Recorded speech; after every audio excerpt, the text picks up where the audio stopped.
بسم اللہ الرحمن الرحیم۔ السلام علیکم۔ رمضان میں سر درد کیوں ہوتا ہے اور اس سے کیسے بچا جائے؟ رمضان المبارک۔ رمضان کے آتے ہی 11 مہینوں سے بنی روٹین اچانک بدل جاتی ہے۔ اس وقت عام طور پر روزہ تقریباً 14 سے 15 گھنٹوں کے دورانیے کا ہے اور موسم عام طور پر گرم ہے۔ کچھ افراد کو افطاری سے کچھ گھنٹے قبل سر درد کی شکایت رہنے لگتی ہے۔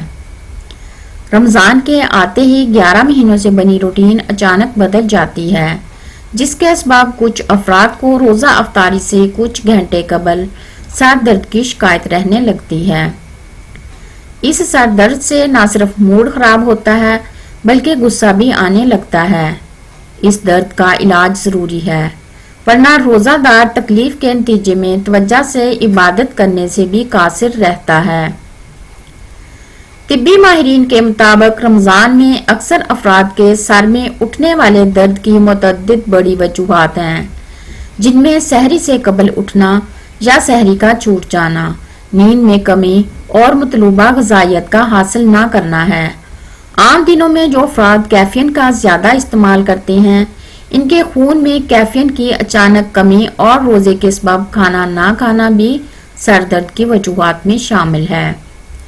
رمضان المبارک کے آتے ہی پھل فروٹ کے استعمال میں اضافہ ہو جاتا ہے، جبکہ زیادہ تر پھل علیحدہ کم اور چاٹ بنا کر زیادہ کھائے جاتے ہیں، جس کے صحت پر بے شمار فوائد بھی حاصل ہوتے ہیں۔ گڈ بیکٹیریاز یعنی انسانی صحت کے لیے ناگزیر مثبت بیکٹیریاز سے بھرپور دہی کو طبی ماہرین کی جانب سے صحت کے لیے ایک خزانہ قرار دیا جاتا ہے، جس کے روزانہ کی بنیاد پر استعمال کرنے سے انسانی مجموعی صحت پر ان گنت طبی فوائد حاصل ہوتے ہیں۔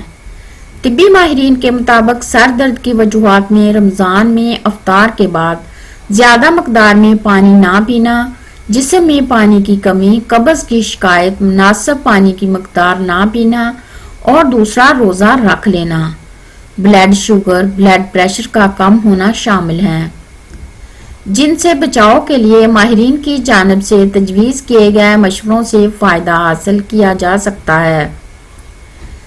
رمضان کے دوران سر میں اٹھنے والے درد سے کیسے بچا جائے؟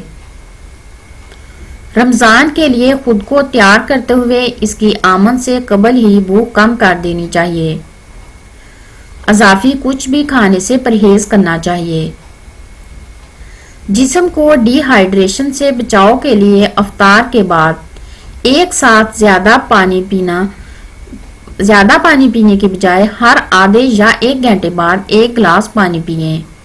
ہرے پتوں پر مشتمل گھروں میں بطور سالن یا پکوڑوں میں شامل کر کے پکائی جانے والی پالک کے استعمال سے صحت پر بے شمار طبی فوائد حاصل ہوتے ہیں۔ رمضان المبارک کا مہینہ ہر سال بڑی تیزی سے گزر جاتا ہے اور اس دوران رمضان کے مہینے کے مطابق خود کو ڈھالنے اور روٹین کو بہتر بنانے کا وقت ہی نہیں ملتا اور یہ مہینہ ختم ہو جاتا ہے۔ اسی لیے رمضان سے متعلق منصوبہ بندی کرنا ضروری ہے اور چند مضر صحت عادات سے چھٹکارا حاصل کر کے اسے مزید فائدہ مند بنایا جا سکتا ہے۔ غذائی طبی ماہرین کا کہنا ہے کہ رمضان کے دوران سر درد سے بچنے کے لیے گرم مشروبات جیسے کہ کافی اور چائے کا استعمال کم کر دینا چاہیے۔ سگریٹ نوشی کے عادی افراد کو سگریٹ پینے سے پرہیز کرنا چاہیے۔ دن کے دوران کمپیوٹر، موبائل، لیپ ٹاپ کا استعمال کم کر دیں۔ سر درد اٹھنے لگے تو سب سے پہلے موبائل کا استعمال چھوڑ دیں۔ سر درد محسوس ہونے لگے تو اس کے بڑھنے سے قبل ہی تھوڑی دیر کے لیے آنکھوں کو بند کر کے مثبت پہلوؤں کے متعلق سوچیں۔ سر درد ہونے کی صورت میں تھوڑی دیر خود کو ذہنی سکون دینے کے لیے آرام کریں۔ اپنے ہاتھوں سے پیشانی اور سر کا مساج کریں۔ مساج سے سر درد کم ہو جائے گا۔ روزے کے دوران ہونے والے سر درد سے نجات حاصل کرنے کے لیے نہایا بھی جا سکتا ہے۔